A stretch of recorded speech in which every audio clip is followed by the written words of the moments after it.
Washington. The Supreme Court struggled to decide on Monday whether criminal defendants who may be mentally ill are entitled to independent expert witnesses to help defend them, or whether court-appointed experts who report to both the prosecution and defense are sufficient. The case concerns a death row inmate from Alabama, James E. McWilliams. But the issue in his case also figures in 2 of the 8 executions Arkansas had hoped to carry out this month. Last week, the Arkansas Supreme Court stayed the executions of 2 men to await guidance from the United States Supreme Court in Monday's case. McWilliams v. Dunn. Mr. McWilliams is on death row for the 1984 rape and murder of a convenience store clerk in Tuscaloosa. Before his sentencing, his lawyer asked for a psychological evaluation, and a court-appointed psychologist prepared a report that was distributed to both sides. Monday's argument was almost entirely devoted to an attempt by the justices to divine what their predecessors had meant in a 1985 decision. H. v. Oklahoma. The money sentence, in that decision, as Justice Elena Kagan put it, was this one: the state must, at a minimum, assure the defendant access to a competent psychiatrist who will conduct an appropriate examination and assist in evaluation, preparation and presentation of the defense. Stephen B. Bright, a lawyer for Mr. McWilliams, said the Ake decision meant his client was entitled to his own expert, one who could help him prepare his defense. But several justices voiced doubts about whether the decision had gone that far or, even if it could plausibly be read to require an independent expert, whether it had established a clear rule. Because the case reached the court as a federal habeas corpus challenge to Mr.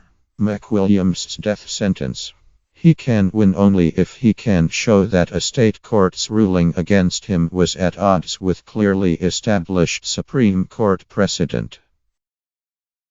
Mr. Bright said the Ake decision was modest but clear. It called for, he said, an expert to at least make the adversary system work. You can't work both sides of the street, he said. Andrew L. Brasher, Alabama's Solicitor General, disagreed.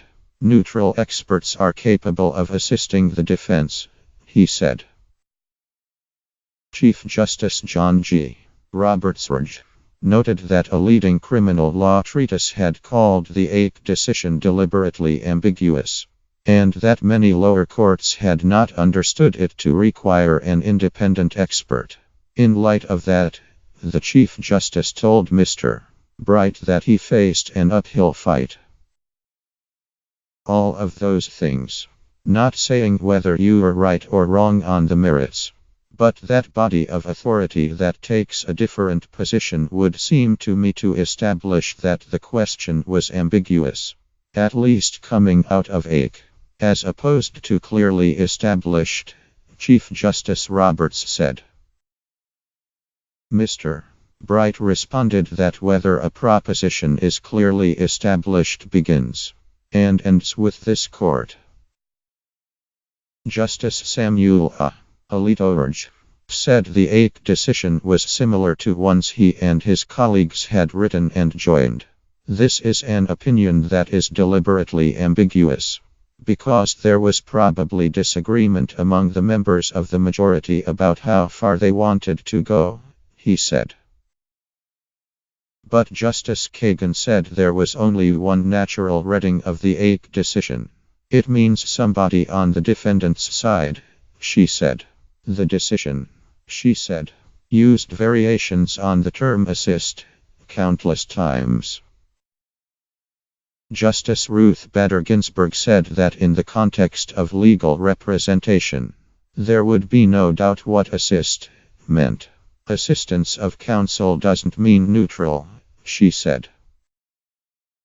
But Justice Alito said the AIC decision required only a neutral expert, not one aligned with the defense team. Justice Sonia Sotomayor disagreed, saying that defense lawyers should be able to say to their expert, "I have to defend this man minus give me my best argument." Justice Stephen G. Breyer said some of his colleagues were asking the wrong question. The issue was not whether the expert in the case had been independent but whether he had provided the required assistance. Justice Breyer suggested that the Supreme Court could send the case back to the lower courts to explore that question. Justice Anthony M. Kennedy appeared intrigued by the idea. Justice Neil M. Gorsuch said he was worried that a ruling in Mr. McWilliams' favor would open the door to all kinds of court-appointed experts. "Where's the stopping point?" he asked. "Is it just psychiatry? Would we also have to apply the same rule in other kinds of medicine? Perhaps forensic science?" "Experts widely disagree on everything," Justice Gorsuch said. "That's why you hire them. And why they cost so very much."